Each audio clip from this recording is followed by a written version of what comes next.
الحمدللہ رب العالمین والصلاة والسلام علی سید المرسلین اما بعد فاعوذ باللہ من الشیطان الرجیم بسم اللہ الرحمن الرحیم۔ عام طور پر مرد کو عورت پر فضیلت والی بات میں دلیل وراثت کی تقسیم کے قانون سے لی جاتی ہے کہ عورت کو مرد کے مقابلے میں کم حصہ ملتا ہے۔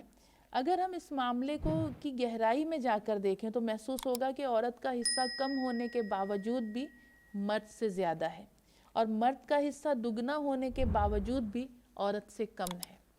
سورہ نساء کی آیت نمبر 33 یعنی 33 کو پڑھنے سے یہ بات واضح ہو جاتی ہے۔ ہم اس کا ترجمہ پڑھتے ہیں، اور ہر شخص کے لیے ہم نے وارث مقرر کر دیے ہیں اس مال کے جو ماں باپ یا رشتہ دار چھوڑ کر وفات پائیں، اور وہ لوگ جن سے تمہارے عہد و پیما ہوں تو انہیں ان کا حصہ دے دو، بے شک اللہ تعالیٰ ہر چیز پر گواہ ہے۔ سورہ نساء آیت نمبر 33۔ اصل معاملہ یہ ہے کہ حقوق و فرائض کا آپس میں بڑا گہرا تعلق ہے، اور مثلاً اگر ہم دو میں سے ایک شخص کو 100 روپے دیں اور دوسرے کو 50 روپے دیں تو اس کا واضح مطلب یہ ہے کہ ہم نے دوسرے کو آدھا دے کر اس کا حق مارا ہے۔ لیکن اگر ہم 100 روپے والے شخص کو پابند کر دیں کہ 50 روپے والے شخص کی پوری زندگی کا تمام خرچہ تم کو اٹھانا ہے، اور تو اب زیادتی کس کے ساتھ ہوگی؟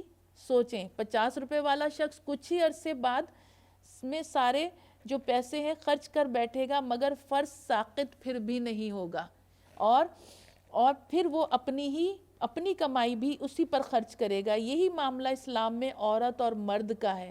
اللہ پاک نے عورت کو فکر معاش سے آزاد کر دیا کہ تم بیٹی ہو تو باپ خرچ کرے گا یا بھائی خرچ کرے گا، بیوی ہو تو شوہر خرچ کرے گا، اگر ماں ہو تو بیٹا خرچ کرے گا۔ تمہیں معاش کی فکر نہیں کرنی، یہ فکر جو ہے تمہارے محرم مردوں کے اوپر ڈال دی گئی ہے، وہ تم پر خرچ کریں گے۔ اس بات کو ہم بخوبی اب سمجھ سکتے ہیں کہ اگر مرد کو وراثت میں سے ڈبل حصہ مل رہا ہے، دگنا حصہ عورت سے مل رہا ہے، تو وجہ کیا ہے کہ اللہ تعالیٰ نے اس کو اس پر پابند کر دیا ہے کہ عورت تمہاری بیوی ہے تو اس پر خرچ کرو گے، ماں ہے تو خرچ کرو گے، بہن ہے تو خرچ کرو گے، اور بیٹی ہے تو خرچ کرو گے، تمہیں خرچ کرنا ہے۔ تو آپ دیکھیں، اس سے ہمیں یہ چیز واضح طور پہ سمجھ میں آ جاتی ہے کہ اللہ تعالیٰ نے کس طرح مرد کو پابند کر دیا ہے کہ مکمل ذمہ داریاں، اچھا ذمہ داری میں صرف کھانا پینا نہیں، لباس اور رہائش بھی ہے۔ اگر وہ بیٹی ہے تو باپ کے ذمے اس کا کھانا پینا، اس کا لباس اور اس کی رہائش۔ اگر بیوی ہے تو شوہر کے ذمے اس کا کھانا پینا، اس کا لباس اور اس کی رہائش۔ یہ ساری یہ نان نفقے میں یہ سب چیزیں آ جاتی ہیں۔ اور پھر اللہ قرآن میں کیا فرماتا ہے؟ مردوں کو تاکید کرتا ہے، جیسا تم پہنو ویسا ان کو پہناؤ، جیسا تم کھاؤ ویسا ان کو کھلاؤ، جس جگہ پہ تم قیام پذیر ہو ویسی ہی جگہ پر، اسی سٹینڈرڈ اور اسٹیٹس کی جگہ پہ تم ان کو رکھو۔ تو یہ ساری ذمہ داریاں مردوں کو دے دی۔ تو یہاں ہمیں پتہ چلتا ہے کہ اسلام نے کتنا عدل کرا ہے مرد و عورت کے درمیان۔ ہاں، الرجال قوامون علی النساء، مردوں کو عورت پر افسر یا حاکم بنا دیا گیا ہے، یہ اسی لیے کہ مرد خرچ کرتا ہے، جس بھی رشتے میں ہے وہ عورت پر خرچ کرتا ہے۔ تو اس سے ہمیں بآسانی پتہ چل جاتا ہے کہ عورت کے پیدا ہونے سے مرنے تک اس پر کمانا فرض نہیں ہے۔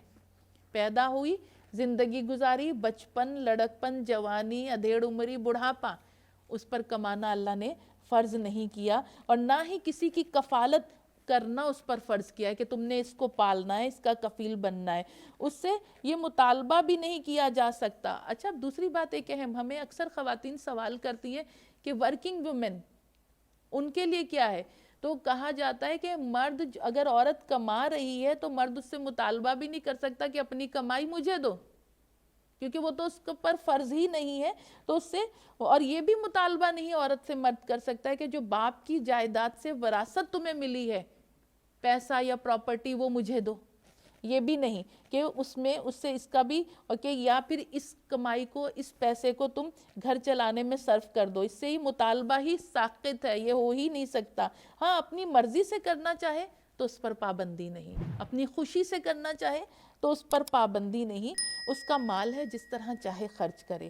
مگر مرد کا معاملہ اس سے قطعاً مختلف ہے، اس پر معاش کی تنگی ڈال دی گئی مرد پر، اور اس کے سکون کا زمانہ صرف اس کے بچپن کا زمانہ ہے. مرد جب تک لڑکا بچہ ہوتا ہے یہ اس کا سکون کا زمانہ، جیسے ہی بالغ ہوگا اسے اپنے باپ کے ساتھ مل کر کاروبار کرنا ہے، معاش کی جد و جہد کرنی ہے، اپنے ماں باپ کا سہارا بننا ہے، اپنی بہنوں کی کفالت کرنی ہے، اور پھر شادی کے بعد تا حیات اپنے بیوی بچوں کا ہر قسم کا خرچہ اٹھانا ہے. اس کا بھی صرف ایک بچپن پرسکون گزرتا ہے مرد کا، اور وہ اس سے بھاگ نہیں سکتا.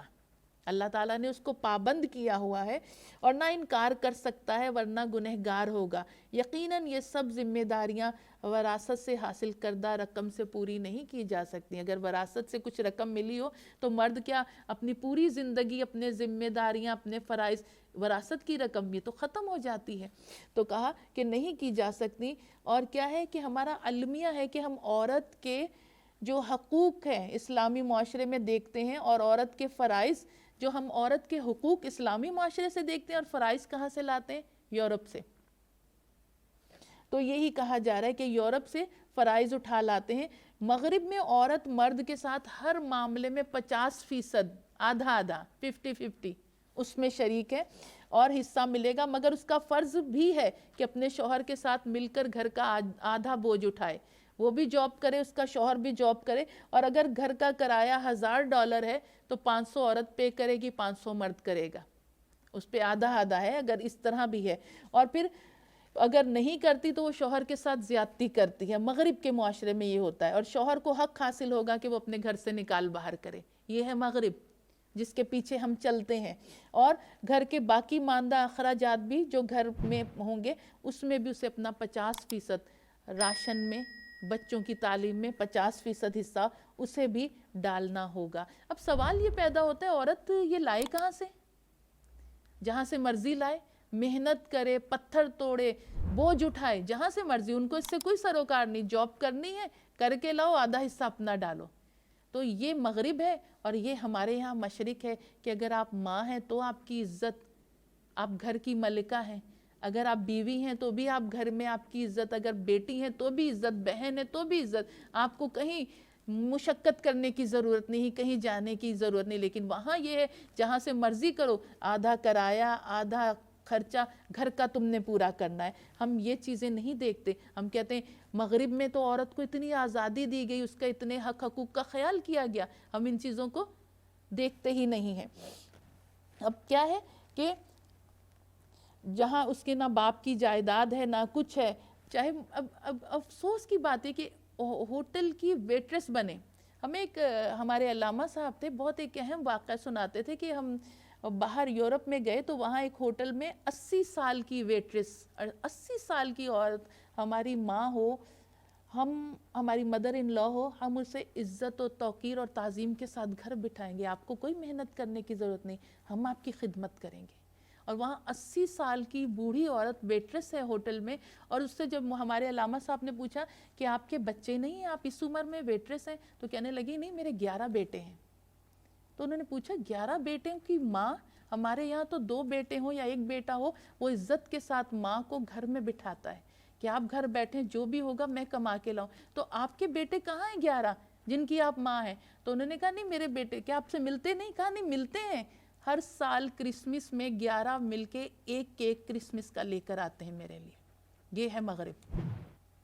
آج ہم جس مغرب کے پیچھے بھاگتے ہیں، جس کو ہم کہتے ہیں ہمیں ان کے طریقے اپنانے چاہیے، کبھی اس کی تلخیوں کو دیکھیں، ان تلخیوں کو آپ دیکھیں کہ یہ کیا چیز ہے یہاں. تو اللہ تعالیٰ نے ایسی مشقت بھری اسلام جو ہے عورت کو زندگی نہیں دیتا، اور اللہ تعالیٰ نے عورت کو فطرتاً کمزور بنایا، مرد کو جو ہے طاقتور بنایا، اور اس فرق کی بنا پر اس پر مرد پر فرائض لاگو کیے، اور اس فرق کی بنا پر اسے حقوق بھی دیے. تو قدر کریں اسلام کی، اور قدر کریں اپنے اس دین کی کہ اللہ تعالیٰ نے آپ کو کیا عزتیں، رفتیں اور مقام عطا فرمائے. وآخر الدعوانا ان الحمد للہ رب العالمین وصدق اللہ العظیم.